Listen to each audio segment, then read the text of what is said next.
بخاری شریف کتاب الجمعہ کی یہ حدیث ہے اور حدیث نمبر ہے 881۔ منبع رشد و ہدایت جناب محمد الرسول اللہ صلی اللہ علیہ وسلم نے ارشاد فرمایا، جس شخص نے جمعہ کے دن اس طرح غسل کیا جس طرح وہ غسل جنابت کرتا ہے، پھر وہ جمعہ پڑھنے چلا گیا تو گویا اس نے اونٹ کا صدقہ کیا، اور جو دوسری ساعت میں گیا اس نے گویا گائے کا صدقہ کیا، اور جو تیسری ساعت میں گیا تو اس نے گویا سینگ والے مینڈے کا صدقہ کیا، اور جو چوتھی ساعت میں گیا اس نے گویا مرغی کا صدقہ کیا، اور جو پانچویں ساعت میں گیا اس نے گویا انڈے کا صدقہ کیا۔ اور جب امام نکل آئے، امام خطاب کے لیے نکل آئے تو فرشتے آ جاتے ہیں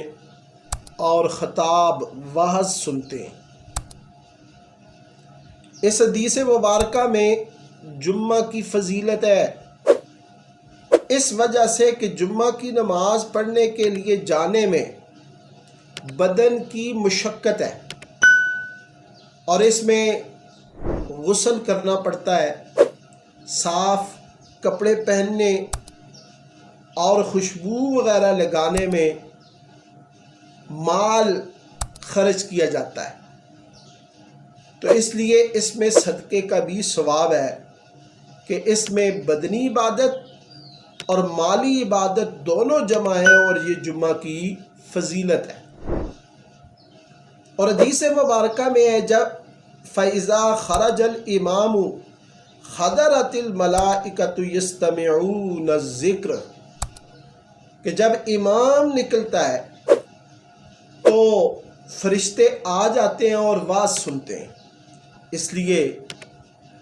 امام سے پہلے مسجد میں حاضر ہونے والے کو اونٹ، گائے، سینگوں والا مینڈا، مرغی اور انڈے کے برابر ثواب ملتا ہے۔ انڈے کی قربانی، ان 5 چیزوں کی قربانی کے برابر ثواب ملتا ہے۔ لیکن وہ شخص جو امام کے خطاب کرنے کے بعد یا خطاب کے دوران آتا ہے،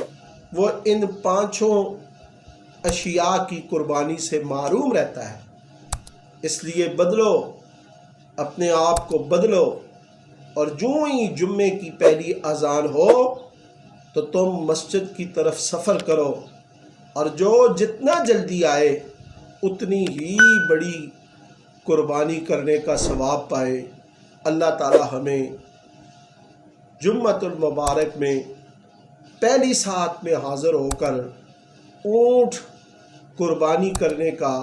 ثواب حاصل کرنے کی توفیق عطا فرمائے۔